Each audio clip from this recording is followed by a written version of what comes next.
कैसे होती है सूर्योपासना का महापर्व छठ पूजा? कौन है छठी माता? यहाँ जाने सब कुछ। वर्तमान में सूर्योपासना का सबसे बड़ा पर्व छठ है।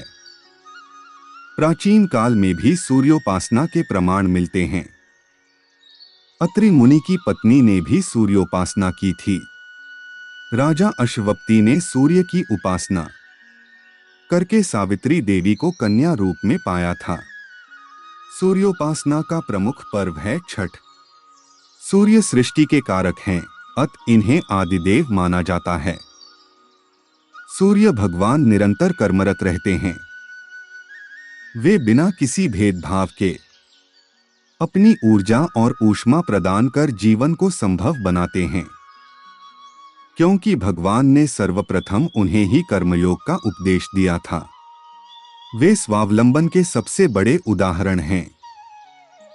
उनका ही अवलंबन पाकर चांद, तारे और समूची सृष्टि प्रकाशित है।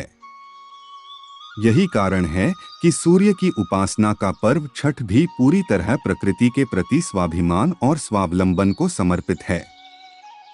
इस पर्व में उपयोग में आने वाली सभी वस्तुएं प्राकृतिक हैं। हम इसे प्रकृति का महापर्व कह सकते हैं। रामायण महाभारत में भी सूर्योपासना प्रत्यक्ष देव के रूप में भुवन भास्कर भगवान सूर्य नारायण संपूर्ण जगत के परम आराध्य हैं। उत्तर वैदिक साहित्य तथा रामायण महाभारत में भी सूर्योपासना संबंधी चर्चा है। गुप्त काल के पूर्व से ही सूर्योपासकों का एक संप्रदाय बन चुका था, जो सौर नाम से प्रसिद्ध था। सौर संप्रदाय के उपासक अपने उपास्य देव सूर्य को आदि देव के रूप में मानते थे। भौगोलिक दृष्टि से भी भारत में सूर्योपासना व्यापक थी। मथुरा, मुल्तान, कश्मीर, कोणार्क और उज्जैनी आदि सूर्योपासना के प्रधान केंद्र थे। सूर्योपासना का महत्व वर्तमान में सूर्योपासना का सबसे बड़ा पर्व छठ है। प्राचीन काल में भी सूर्योपासना के प्रमाण मिलते हैं। अत्रि मुनि की पत्नी ने भी सूर्योपासना की थी। राजा अश्वपति ने सूर्य की उपासना करके सावित्री देवी को कन्या रूप में पाया था। इन्हीं सावित्री ने यमलोक से अपने पति सत्यवान को वापस लाकर सतीत्व की मर्यादा स्थापित की थी। अग्नि पुराण के अनुसार विष्णु के नाभिकमल से ब्रह्मा जी का जन्म हुआ। ब्रह्मा जी के पुत्र मरीचि थे। मरीचि से महर्षि कश्यप का जन्म हुआ। महर्षि कश्यप ही सूर्य के पिता हैं। हनुमान जी ने व्याकरण शास्त्र की शिक्षा सूर्य के सानिध्य में रहकर प्राप्त की थी। सूर्य के पुत्र यम से नचिकेता ने कर्मयोग की शिक्षा प्राप्त की थी। सूर्य के तेज से कुंती के गर्भ से महावीर वैकर्तन कर्ण ने कवच कुंडल सहित जन्म लिया था। वनवास काल में सूर्य की उपासना करने से युधिष्ठिर को एक पात्र मिला था, जिसमें द्रौपदी भोजन बनाती थीं। उस पात्र में अन्न अक्षय हो जाता था। कहा जाता है कि भगवान कृष्ण ने भगवान सूर्य की उपासना आराधना करने के बाद सुदर्शन चक्र प्राप्त किया था। आदित्य हृदय स्तोत्र का पाठ वाल्मीकि रामायण के अनुसार भगवान राम ने भी आदित्य हृदय स्तोत्र का पाठ कर रावण पर विजय प्राप्त की थी। पुराणों के अनुसार एक बार सूर्य की पत्नी संज्ञा पति के तेज को सहन न कर सकने के कारण उत्तर पूर्व में चली गई थीं। जब सूर्य को यह बात मालूम हुई, तब वह उत्तर पूर्व गए और वहां अश्रिवनी रूप धारणी संज्ञा से दोनों अश्रिवनी कुमारों का जन्म हुआ। अश्रिवनी कुमार देवताओं के चिकित्सक कहे जाते हैं। शर्याति की कन्या सुकन्या के पतिव्रत धर्म से प्रसन्न होकर इन्होंने च्यवन ऋषि को दृष्टि, शक्ति एवं सुंदरता का दान किया था। सूर्यदेव आरोग्य के अधिष्ठाता देव भी हैं। मार्कंडेय पुराण में मार्कंड सूर्य की उत्पत्ति का तथा उनकी संज्ञा व छाया दोनों पत्नियों का और 6 संतानों का विस्तार से वर्णन आया है। भारतीय संस्कृति में आरंभ से ही सूर्य की महिमा बताई जाती रही है।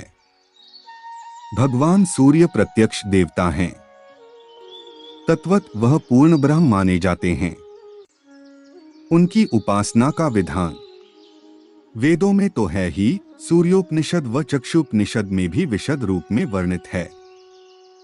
श्रीमद् भगवद गीता में श्री कृष्ण ने अर्जुन से कहा था कि सूर्य की कोई अलग स्थिति नहीं है। उदय काल में ब्रह्मा, मध्याह्न काल में महेश्वर और संध्या बेला में विष्णु स्वरूप हैं और 3 विमुक्तियों का नाम सूर्य है।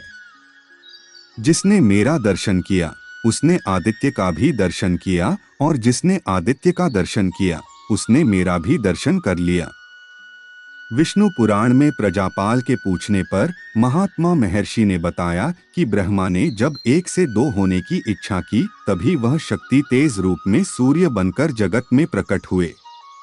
वे नारायण ही तेज रूप में सूर्य बनकर प्रकाशित हो रहे हैं। ग्रंथों में उल्लेख है कि भगवान ने सूर्य को सृष्टि के प्रारंभ में कर्मयोग का उपदेश दिया था, क्योंकि सूर्य के प्रकाश में ही कर्म होते हैं। कर्म योग का वास्तविक अधिकारी सूर्य को जानकर ही भगवान ने उनको सर्वप्रथम कर्मयोग का उपदेश दिया। श्रीमद् भगवद गीता में भगवान कृष्ण कहते हैं कि मैंने इस अविनाशी योग के बारे में विवस्वान सूर्य को बताया था। सूर्य ने अपने पुत्र वैवस्वत मनु से कहा और मनु ने अपने पुत्र राजा इक्ष्वाकु से कहा, हे अर्जुन, इस प्रकार परंपरा से प्राप्त इसे योगी व राजर्षियों ने जाना, किंतु उसके बाद वह योग पृथ्वीलोक में लुप्तप्राय हो गया। तू मेरा भक्त और प्रिय सखा है, इसलिए यह पुरातन योग आज मैंने तुमसे कहा है। सृष्टि में जो सर्वप्रथम उत्पन्न होता है उसे ही कर्तव्य का उपदेश दिया जाता है। उपदेश देने का तात्पर्य है कर्तव्य का ज्ञान कराना। भगवान के द्वारा दिए गए कर्म योग के उपदेश का सूर्य ने पालन किया। जनक आदि राजाओं ने तथा संतों ऋषियों ने कर्मयोग का आचरण कर परम सिद्धि प्राप्त की थी। कालांतर में जब वह योग लुप्तप्राय हो गया, तब पुनः भगवान ने अर्जुन को उसका उपदेश दिया। भारत में प्राचीन समय में ही सूर्योपासना प्रारंभ कर दी थी, जो आज भी प्रचलित है। छठ पूजा छठ पर्व का आयोजन साल में 2 बार क्रमश चैत्र एवं कार्तिक शुक्ल पक्ष चतुर्थी को नहाए खाए से शुरू होकर सप्तमी के दिन पारण से समाप्त हो जाता है। इन 4 दिनों के व्रतानुष्ठान के दौरान 36 घंटे का उपवास व्रती रखते हैं। बिहार प्रांत की सांस्कृतिक पहचान के रूप में धर्म एवं संस्कृति की इंद्रधनुषी छटा बिखेरते कृतज्ञता एवं आस्था की पराकाष्ठा का यह महापर्व बिहार समेत पूरे देश और विदेश में मनाया जाता है। देश में हो या विदेश में, बिहार प्रांत के लोग बिना किसी भेदभाव के एक साथ किसी जलाशय के पास एकत्रित होते हैं।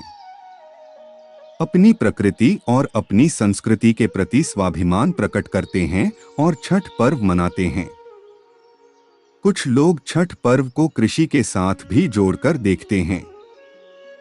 उनका तर्क है कि कार्तिक मास में भदई तथा धान की फसल और चैत्र मास में रबी की फसल हो जाती है। फसलें मुख्यतः मौसम पर निर्भर हैं और मौसम सूर्य पर निर्भर होता है। इस कारण कृषि सूर्य पर ही निर्भर है, जिसे हम रबी की फसल कहते हैं, वह रवि का अपभ्रंश है।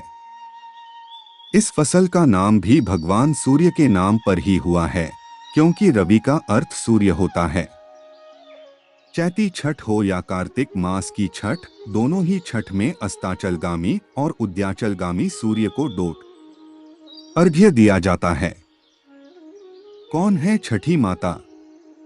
इस बारे में यह पौराणिक प्रसंग जानना आवश्यक है कि भगवान सूर्य अपनी पत्नी संज्ञा को लेकर अपने ससुर विश्वकर्मा के घर आए तो विश्वकर्मा ने अपनी बेटी की विदाई धूमधाम से की। यही संज्ञा छठी माता के रूप में पूजी जाती हैं। छठ पूजा में सायंकालीन सूर्य और प्रभातकालीन सूर्य दोनों की पूजा का विधान है। इसका कारण यह है कि सूर्य सायंकाल में अपनी ससुराल गए थे। पूरी रात विश्वकर्मा और उनकी पत्नी ने विदाई की तैयारी की थी और अपनी पुत्री व जामाता का स्वागत किया था।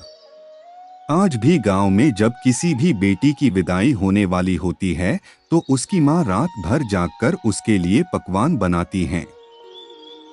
छठ पूजा में ठेकुआ, फल वगैरह चढ़ाने का जो विधान है वह इसी परंपरा का पोषक है।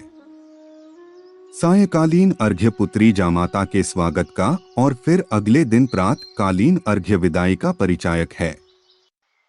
सूर्य की शक्ति है छठी माता पुराणों में कहीं सूर्य की पत्नी संज्ञा को, कहीं कार्तिकेय की पत्नी को षष्ठी देवी या छठी मैया माना गया है। श्रीमद् भागवत महापुराण के अनुसार प्रकृति के छठे अंश से प्रकट हुई 16 मातृकाओं अर्थात माताओं में प्रसिद्ध षष्ठी देवी छठी मैया ब्रह्मा जी की मानस पुत्री हैं।